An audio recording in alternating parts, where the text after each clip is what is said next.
never ending naman na eh. Never ending naman na yung discovery, and at the same time, parang yun nga, like what I've said, mas marami akong nalalaman about her na hindi gaya sa amin during the first part of the film when we worked together. It's also refreshing and very enlightening na meron kaming mga bagay na napagkakasunduan na hindi ko alam na yun din pala yung gusto niya. Hello Kathden fans! Ito na nga ha, na-recall ko itong mga kasembreros, itong interview ni Sir Alden mga kasembreros na nga no, talaga nagkakasundo ang Kathden mga kasembreros sa parang halos lahat ng bagay na sasabi niya dito na nung parang never ending naman yung discovery ng bawat isa.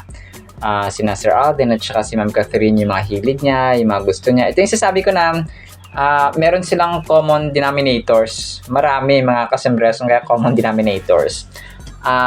Sa pagkain, sa point of views, no, sa life mga kasembreros, sa ugali, sa kulitan, sa halos lahat sila nagkakasundo mga. Ito yung sasabi ni Sir Alden, ito yung pinapoint out niya dito na na-discover niya na although matagal na itong interview na ito, na-recall lang ng isang admin o naka-post ng mga kasembreros. So ang tanong kasi sa kanya dito ay ma-discover ka ba kay Catherine no, nung nakasama sila sa Hello Love Again, kasi nga nauna na silang sama sa Hello Love Goodbye. And sabi nga dito ay never ending yung discovery ng bawat isa sa kanila, kasi nga ay hindi na naputol at saka mas marami yung kanilang nalaman sa kay Ma'am Catherine mga kasembreros. So, nung first part ng Hello Love Goodbye, marami siya natutunan din at saka discover kay Ma'am Catherine. And kasi ideal girl na ito si Ma'am Catherine mga kasembreros, talagang ever since Morena, no? And then, ideal girl.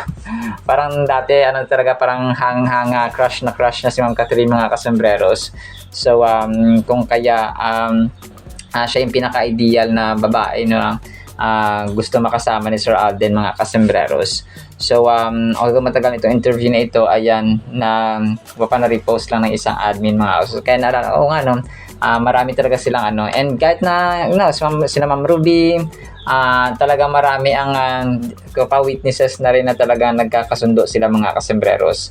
So, although busy lang talaga ang Kathden ngayon, tayo po ay team panatag na sila po ay may usapan, no, at saka may agreement mga kasembreros. Kung ano man yon ay sila na nakakaalam mga kasembreros kasi malalaki na sila. Pero ang bottom line doon ay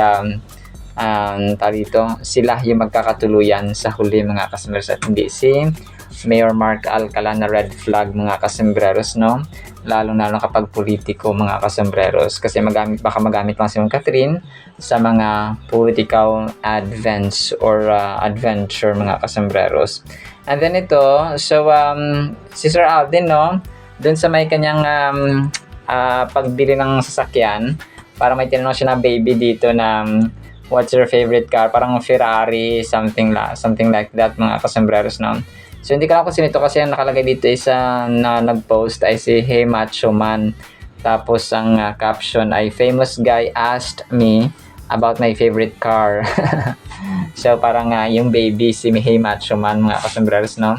Tapos tinanong siya mga kasembreros na anong favorite car niya mga kasembreros. Tapos yung Bugatti daw. Anong Bugatti? Sabi niya ganun. Hindi daw Ferrari ang favorite niya na car mga kasembreros, kundi Bugatti, no. Bugatti parang rin yan parang American car ang Bugatti, no, or Ducati, no? Iba rin yung Ducati. Mas mahal yata yung Ducati mga kasembreros. Pero Ferrari, naku, ang mahal. Ang mahal din nun mga kasembreros, ha. And then ito, next item natin mga kasembreros, si Sir Alden, na-feature na pala siya nung last week ng isang nung famous car company nga mga kasembreros na plano niyang pagbilhan. Tapos ang nakalagay dun sa caption niya, yung pangalan ng company na ito ay S5S Auto Hub Car Accessories and Auto Foil. Tapos parang nag-blind item siya dito kung sino yung kanyang kliyente. Sabi dito sa post nila ay must watch, one of the country's most celebrated leading men just rolled in with his stunning brand new all-electric BMW iX SUV. Protection transformation begins here at S5S Auto Hub. So guess who? So yung sabi ng host dito ay actor, director, producer, entrepreneur, so tapos sa biker, no? So walang iba mga kasambreros kundi si Sir Alden nga mga kasambreros. So ito yung parang pinakita nila yung kotse. So ito pala yun, no? Yung kanya napili na S5S auto hub mga kasambreros. So di ko lang kung magkano ito, pero legit naman siguro yan, of course, no, na mahal mga kasambreros. Inisip ko dito, pwede ring magregalo siya kay Ma'am Catherine ng kotse. Pero malamang sa malamang ay hindi niya yung ipapakita na sekreto mga kasambreros. Pero baka magulat na lang tayo, may bagong kotse na rin si Ma'am Catherine. May bagong kotse na rin si Ma'am Catherine. No? Kasi nga, sa dami ng achievements ni Ma'am Catherine, parang ganun ba? Parang gift, no? Or reward mga kasambreros. Kasi nga, ang daming achievements ni attorney mga kasambreros. So, speculation ko lang naman, no? Hindi naman totoo mga kasambreros. Pero, sana, no? Who knows? And then ito, next item natin mga kasambreros.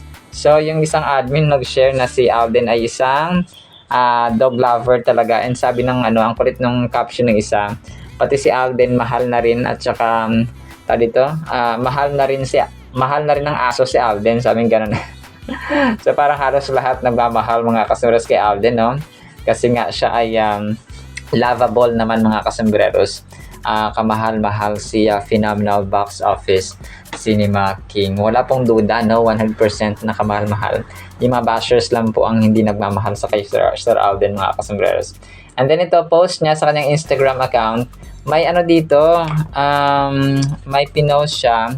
Parang ka-video call niya yata ang nakalagay ito, Max Stevens, no? Tsaka si Gladys V. Hindi naman ito si Gladys Guevara, pero ibang Gladys yata ito. Parang friend niya yata, hindi ko alam kung dito yun sa Pilipinas or sa Amerika. So sabi niya dito, thank you for calling, miss you guys so much.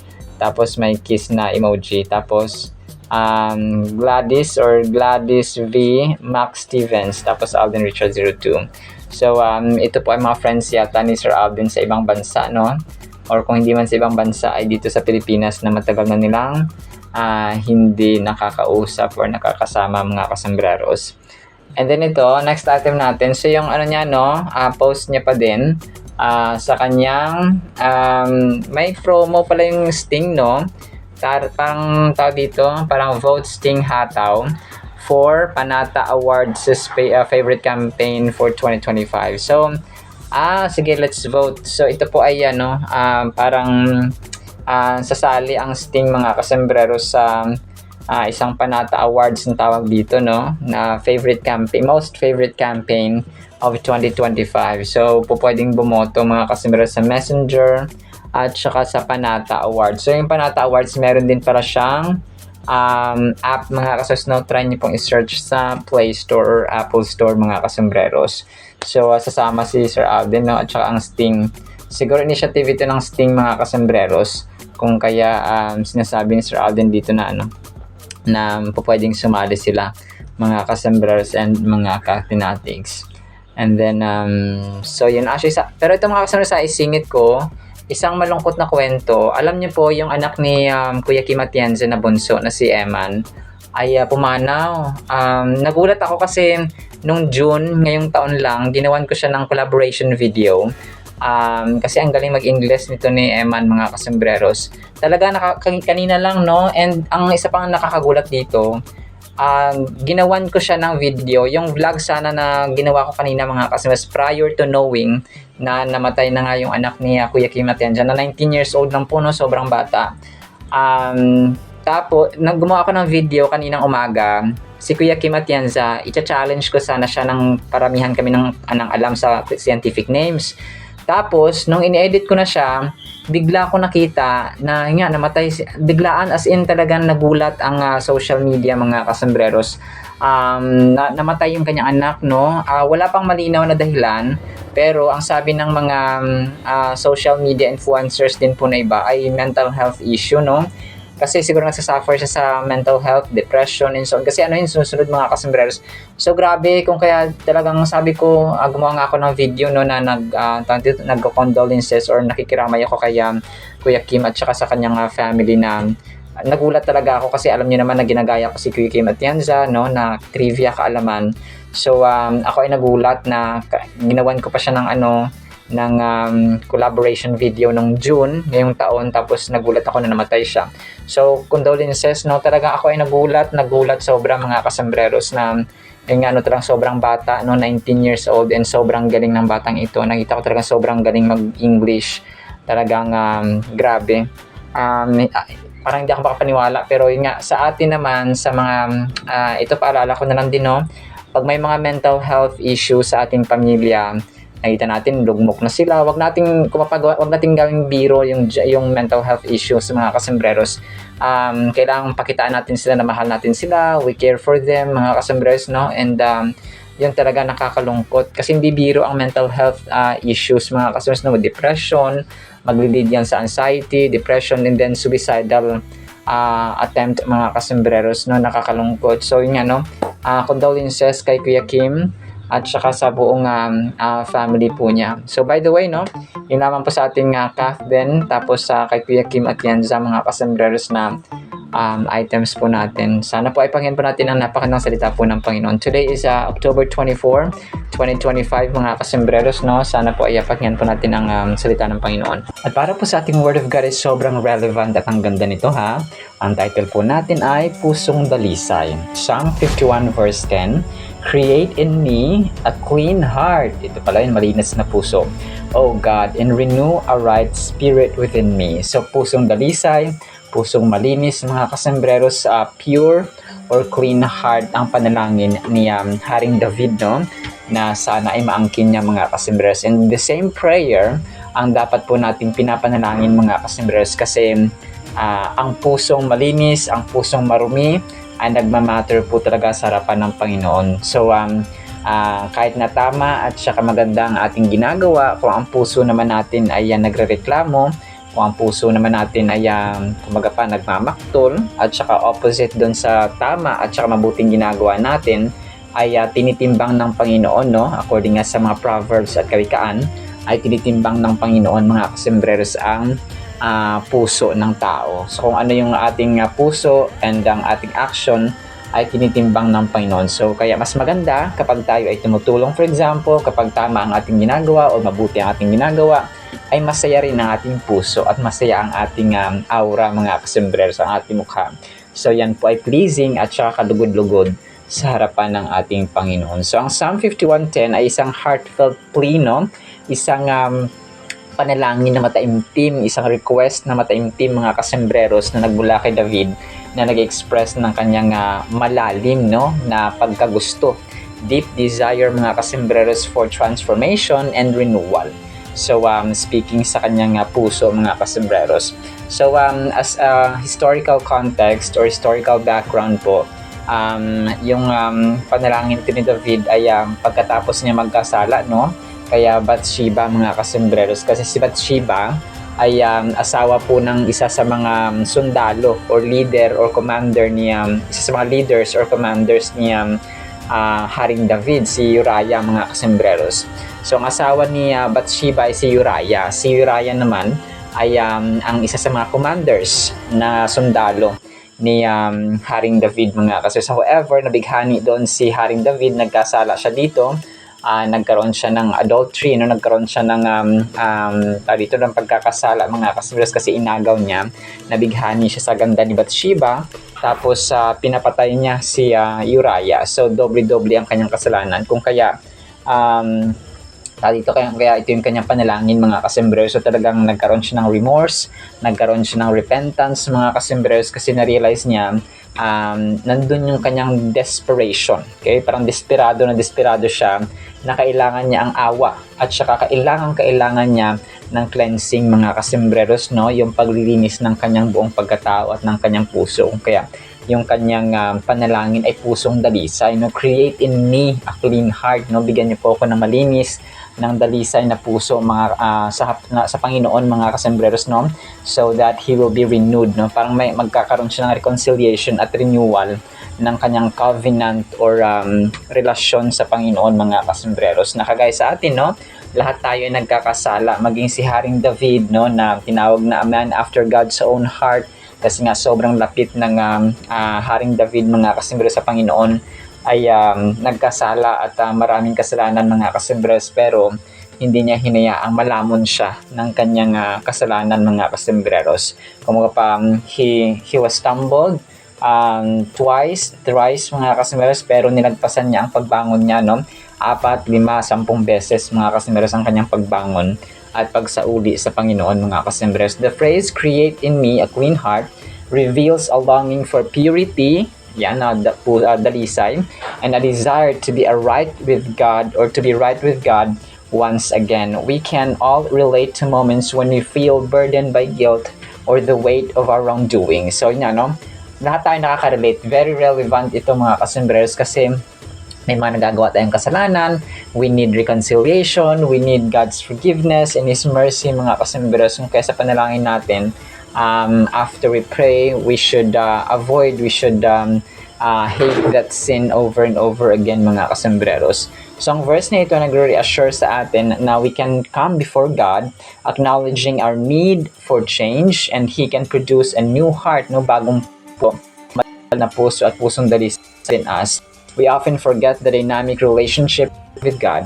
He desires to renew our spirits and a fresh start. So ang Diyos kasi natin ay talaga yan, ang Diyos ng pagbabago, ang Diyos, pero hindi siya nagbabago yung nature niya, pero gusto niyang makita na may mga bagong pangyayari, new miracles, new great works, no, new amazing things mga kasembreros. Ganun ang Panginoon. That is why kapag tayo po ay may pinasimula ng Diyos, no, na bagong simula, ay wag po tayong matakot mga kasembreros. Understanding the significance of a clean heart is fundamental to grasping this verse's meaning. A clean heart represents purity of thought and intention. So yun, intention. So pure heart equals intention. So kapag meron tayong pure heart, dapat yung intention natin pure din siya mga kasembreros. Align sila, they're parallel with each other. Kumaga pa, adjacent sila ba? Hindi sila opposite, kundi ay parang equal sila mga kasembreros. So ganun. Kailangan kung ang ating intention ay tama, yung ating puso dapat ay tama. Hindi yung tama yung ating gawa, pero yung ating puso ay opposite mga kasembreros. So hindi po yung nakakalugod sa ating Panginoon. So it's really fundamental because having a pure heart and pure intention mga kasembreros ay nagdadala ng pagpapala sa ating buhay. It symbolizes a heart free from guilt, shame, and sin. David is not asking for a slight improvement, rather he's pleading for a total transformation. So this plea ultimately points to the deeper theological truth that only God can enact true change in our lives.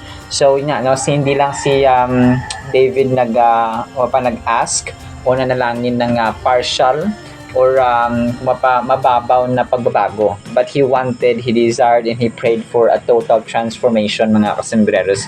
That we should be also be doing mga kasembreros sa ating mga buhay.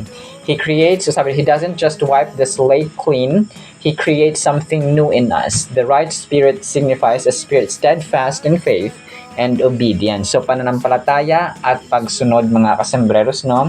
Talagang sila ay parallel. So, magpa-connected sila mga kasembreros. Obedience and faith, contrasting with the instability often derived from sin. When we desire this renewal, we are welcoming a life aligned with God's will. So, kapag tayo po ay nananalangin ng ganitong pagbabago, we are welcoming yung change at saka yung spirit ng Panginoon sa ating buhay. The context of Psalm 51 is crucial for grasping its meaning. This psalm was written by David after he had sinned with Bathsheba. So, as we mentioned earlier, ay si Haring David ay nagkasala sa kay Bathsheba mga kasembreros at saka kay Uriah, na kung saan ay nagkaroon siya ng pang-aagaw ng asawa na may asawa. So, lessons na we can learn from this verse mga kasembreros ay unang-una, God is ready to cleanse us. So dapat parati nating iniisip na ang Diyos po natin ay ready, handang-handa siya parati na tayo po ay patawarin at linisin mga kasembreros, especially our hearts, when we are willing and ready as well. No? Kailangan sa atin magmumula yung desisyon na, Lord, linisin mo po ang aking puso, everything that I do is for you, and we glorify you. We should take comfort in knowing that God welcomes our requests for cleansing. He is gracious and loving, always ready to help us hit the reset button when we approach Him with an open heart. So, ang Diyos po natin ay always willing na i-reset, no? Talagang kung pa nag-aantay lamang siya mga kasunod sa tayo ay lumapit sa Kanya. And then the last one is humility, no? Ang pagpapakumbaba ng loob mga kasunod sa harapan ng Panginoon is very essential. Napakahalaga nito because coming to God ay nagpapakita na hindi natin kaya ang ating sarili without God. Kung kaya yung paglapit sa Kanya ay nagpapakita ng pagpapakumbaba ng loob mga kasembrers, and that's very essential. So napakahalaga, no? And the last one is transformation is possible. Yung pagbabago sa ating buhay, posible po yan mga kasembrers because ang Diyos natin ay kumbaga pa nag-aantay lamang sa atin. Tayo lamang talaga minsan ang busy at saka parang wala nang panahon sa Kanya mga kasembrers, no? Na kung saan ay ayaw niya ng ganon. So we should have a time talaga, no, let's spend time mga kasembreros sa panalangin at pagbabasa ng Kanyang salita. Alright, sinabi sa ating Word of God, ha, nawa pa ipagpalaan po tayo ng pag-ibig, pananampalataya, pag-asa, pagpapakumbaba ng loob mga kasembreros, at transformative heart and then pure heart and clean heart mga kasembreros na nagmumula sa ating Panginoong Diyos na makapangyarihan sa lahat. In Jesus' mighty name we pray. Amen and amen. See you sa next segment mga kasembreros. Paalam po. I love you.